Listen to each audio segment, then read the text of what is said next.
झारखंड में चर्चित मनरेगा घोटाले में चर्चित नाम पूर्व आईएएस पूजा सिंघल के अलावे घोटालेबाज आरोपी डिस्ट्रिक्ट इंजीनियर शशि प्रकाश के नाम भी शामिल हो गए हैं। बाकायदा ईडी कोर्ट में शशि प्रकाश को सरेंडर करना पड़ा और सरेंडर करने के बाद 14 दिनों तक की न्यायिक हिरासत में पकड़कर इन्हें जेल भेज दिया गया।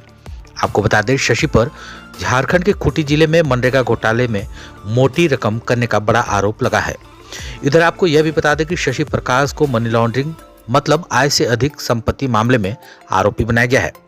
इनके सरेंडर करने के साथ ही पूर्व आईएएस पूजा सिंघल की मुश्किलें भी अब बढ़ने की गुंजाइश देखी जा रही है। गौरतलब है कि जिस समय खूंटी जिले में आईएएस पूजा सिंघल बतौर डीसी यानी उपायुक्त कार्यरत थी, उस दौरान शशि प्रकाश जिला में मनरेगा इंजीनियरिंग पर कार्यरत थे। अब अंदाजा आपको लग गया होगा कि कोई भी घोटाला इतनी आसानी से नहीं, बल्कि नीचे से लेकर ऊपर तक के पदाधिकारियों की इसमें जब तक मिलीभगत ना हो, घोटाला हो ही नहीं सकता। घोटालेबाजों को उस दौरान अर्थात घोटाला करने के दौरान सत्ता का सुख और सहयोग भी भरपूर मिलता है। लेकिन गौर करने वाली बात यह है कि घोटाले में जब तक डॉक्यूमेंट में पदाधिकारियों की हस्ताक्षर मुहर ना लगे, संबंधित वित्तीय घोटाले की एक पत्ता यानी 1 रुपये भी हेरफेर नहीं हो सकता। और यही कारण भी है कि पूर्व आईएएस पूजा सिंघल जैसे चर्चित चेहरे के भी नाम अब सामने हैं। मुख्यमंत्री हेमंत सोरेन से लेकर पूर्व मुख्यमंत्री रघुवर दास के आगे पीछे परछाई की तरह रहने वाली पूजा सिंघल अब ईडी की गिरफ्त में है। 1000 करोड़ के घोटाले का बड़ा आरोप इन पर लग चुका है।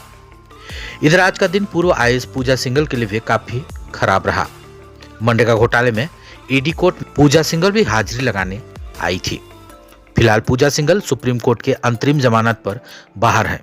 पुलिस के पेपर सौंपने के साथ ही पूजा का चार्ज फ्रेम की प्रक्रिया शुरू हो जाएगी। जानकारी के अनुसार बीते 5 मई 2022 को काफी मशक्कत के बाद पूजा सिंघल के विभिन्न ठिकानों पर छापेमारी की गई थी।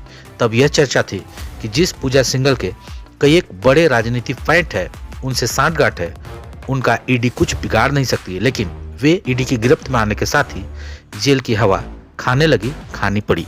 पूजा सिंघल के सहयोगी सीएस सुमन कुमार के पास से भी 19 करोड़ रुपए बरामद हुआ और पूजा सिंघल पर लगे मनरेगा घोटाले पुख्ता हो गए।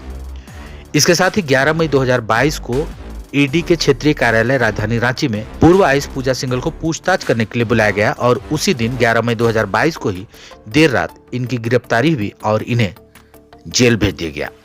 देखना दिलचस्प होगा कि चर्चित मनरेगा घोटाले में जिस तरह से चर्चित नाम पूर्व आईएएस पूजा सिंघल समेत अन्य के नाम सामने आए हैं, इन पर अब एक बड़ा आरोपी डिस्ट्रिक्ट इंजीनियर शशि प्रकाश के नाम आने के बाद मनरेगा का यह पूरा घोटाला और कौन सा नया मोड़ लेता है।